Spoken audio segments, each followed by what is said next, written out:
Hi.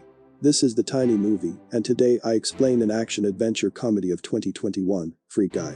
This great and innovative movie, even knowing what is going to happen in the end, is worth watching fully once. Anyway, spoiler ahead. Guy is a man who lives in a city called Free City. A city full of chaos, shootings, violation, and robbery. In this city, people are divided into two groups. People with sunglasses and people without sunglasses, and people with sunglasses don't talk with people without sunglasses. Every day, when Guy wakes up to go to work at the bank, he experiences the same things. He meets the same neighbors or passers-by. Every day he orders the same thing at the same cafeteria. Medium coffee and cream with 2 sugars, and after drinking his coffee, he says an emotional sentence every day describing the coffee he drinks, like, "It's like losing my virginity, but in my mouth." Or, "Whew, it's like Jesus washed my tongue." He has a special catchphrase that uses every morning. "Don't have a good day. Have a great day." They are robbed in the bank day in day out.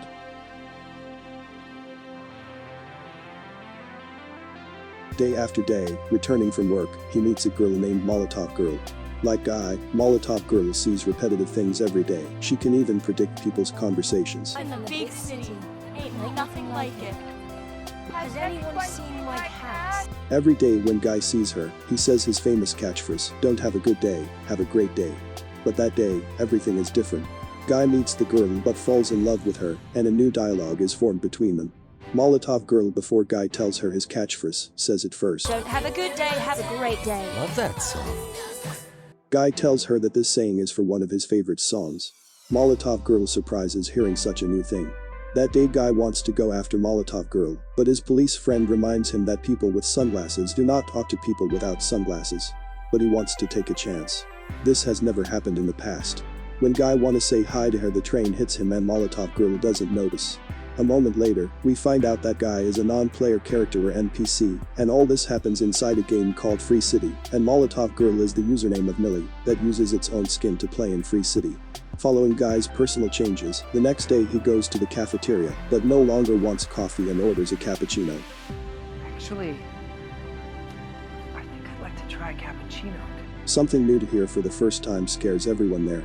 A tank in the back is ready to fire at him, but suddenly Guy changes his mind and orders his coffee, cream, 2 sugars, and the situation back to normal. At the bank, during the robbery, Guy sees the Molotov Girl outside the bank again, and wants to talk to her anyway. To do this, he needs a pair of sunglasses. Opposing to the story of the game, he gets out of his place behind the counter, and goes to the skull-masked player robbing the bank, takes his glasses and kills him, and runs after Molotov. When he wears the sunglasses, a new strange world reveals for him. A realm in which there are strange possibilities and strength. He sees with glasses, things that are not visible to other local people who live in the city. He can use the first aid symbol to repair his wounds, or he can own invisible windfalls that work perfectly for him in the city.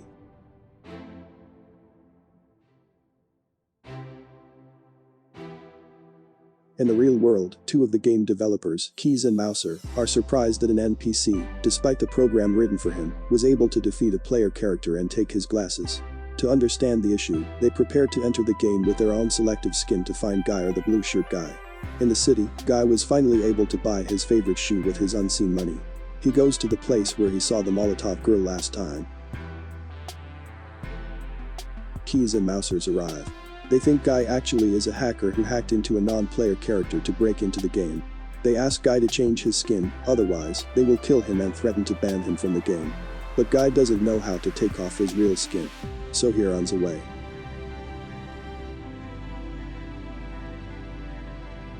He gets stuck inside a building.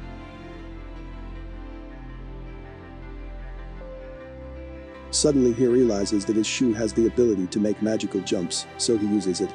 Keys and Mouser can't catch him, so they have to activate the God mode in the game to reach him.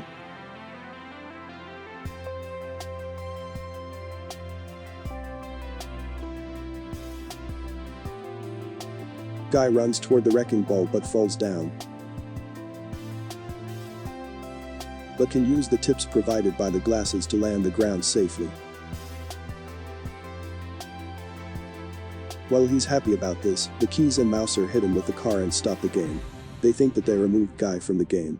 Mouser asks the Keys not to tell Antwin about the error, because at the end he's gonna blame them. Antwin owns the Tsunami, the company that built Free City.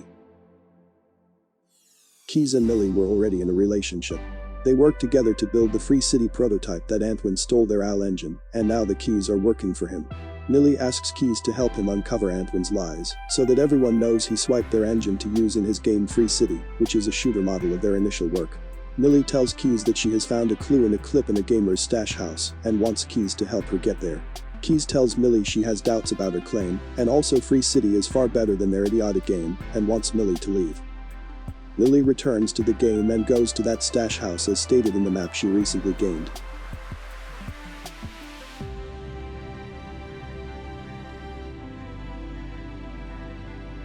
Guy follows him and they meet each other again.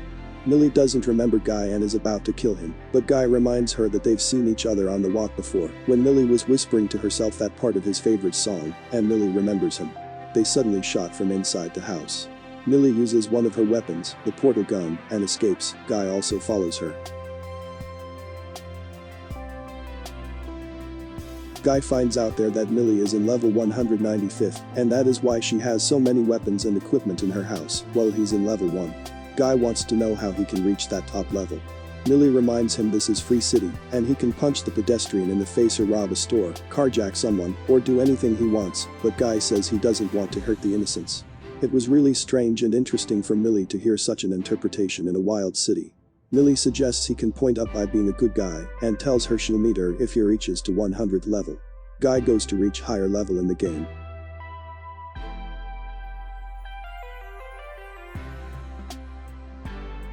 He starts helping people in the city by defeating the players, so he starts leveling up, he starts to grow, but at the same time attracts the attention of other players, because his growth speed in the game has surprised anybody. He is almost outskilling all the players.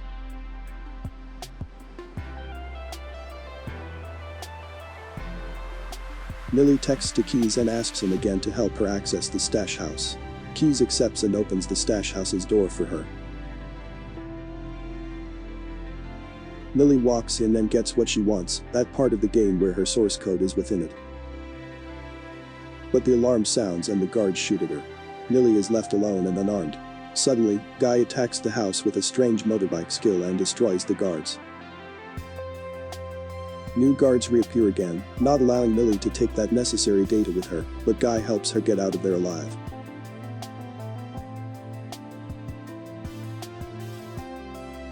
In the real world, Antwin returns to the Tsunami and orders an update on the blue shirt guy. He asks them to write him out. He wants Guy to be turned into a hitman or something. In the Free City, Guy takes Millie to a quiet part of the city where there are no players or any missions. Guy buys bubblegum ice cream for Millie. This is Millie's favorite flavor. They swing and walk along the lake. After that, Guy tells Millie he wants to kiss her badly, so he kisses her. In the real world, Millie is shocked at how can an NPC kiss a player character. A case like that has never existed in all game coding. Millie feels that she really likes Guy, and tells him she wants to see him in the real world. Guy doesn't understand exactly what she's meaning, he only accepts. At the same time, Keys knocks on Millie's house and informs her she was right. By examining the character of Guy, Keys has realized that Guy actually is Millie's algorithm that grew with the help of AL. He thinks that Guy is really and technically alive. Keys tells Millie that even one of the baristas has learned to make cappuccino through trial and error. It meant that NPCs have a private life. Keys tells Millie she deserves to win a Nobel Prize because of her genius coding.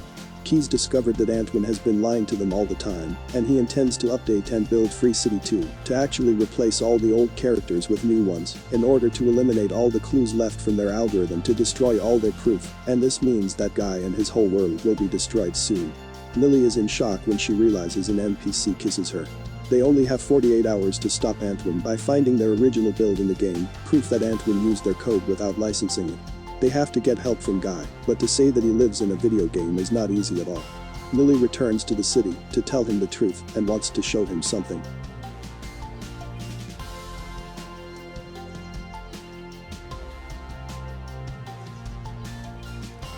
She tells him that all this world is actually a video game, and he's just a non-player character in a game, and that's all it is.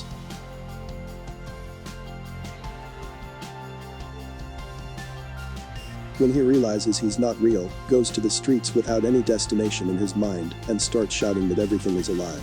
He doesn't know what to do, so he goes to his very old friend, Buddy, to confab with him. Buddy tells Guy, even if nothing is real, but the moment is. Right here, right now, this moment is real. Hearing this comforts Guy. Guy asks Buddy whether he knows any of his friends in the guards of that stash house. Minutes later, they're inside the stash house. Benjamin Buttons, the owner, sees them. He remembers that they had been there before, with that Molotov girl to steal something. But anyway, the blue shirt guy's reputation has grown, so much that Benjamin tells them he gives them whatever they want. Guy gains that data.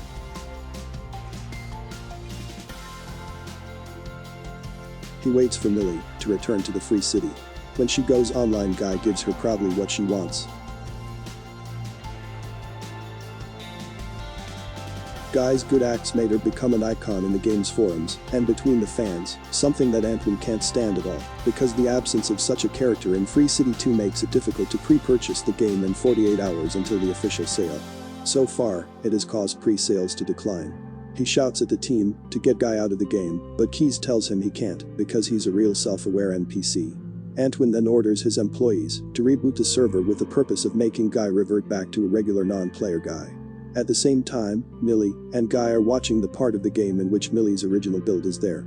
Guy seems to be very familiar with the area and has seen it before, but doesn't know when. In the tsunami, Mouser eagerly goes to reboot the servers. It makes Millie's connection to the Molotov girl and the rest of the players with their characters be disconnected and also destroyed Millie's critical data. Millie's only hope is that the Guy to regain his former consciousness. She's disappointed.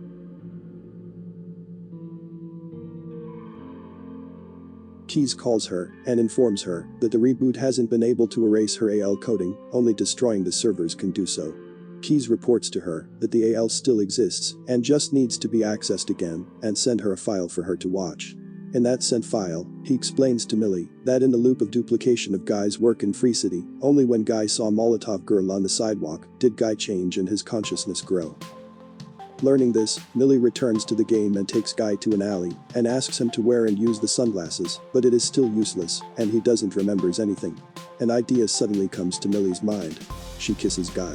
What makes him recall his consciousness and everything they talked about at the last minute? Guy takes Millie to his house and shows him the familiar picture he saw in the data. Antwin had hidden the source of the Millie code in Reflection, so Keys and Millie were looking for a way to the other side of the sea, where the code was hidden. In Free City, Guy convinces all NPCs that they are more than worthless characters to be shot every day. All NPCs leave their predetermined locations and gather in the cafeteria, and players can no longer find NPCs in the city to bother them. The only moving NPC in the city is Guy with Molotov girl. Antwin realizes he is Millie and orders Mouser to kill them. Mouser starts destroying the whole city to kill them.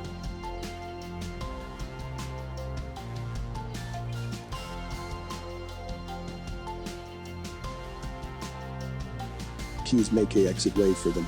Guy uses it.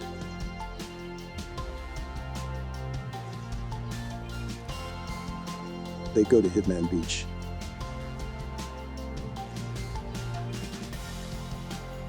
Antwin orders to enter the dude, the upgraded version of Guy, to kill Guy. On the other hand, Antwin finds out that Keys is the one helping Millie, so he fires him. At the last moment before his dismissal and disconnection to the Free City servers, Keys provides Guy with a bridge to the back of the sea and activates his live stream.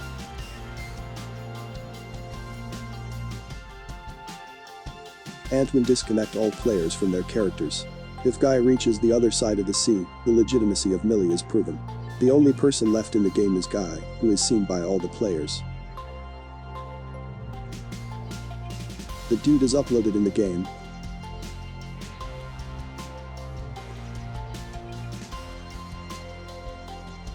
Antwin orders the death blow to be activated for the dude. In the last seconds, Guy wears sunglasses, and he is in an aggressive mode too.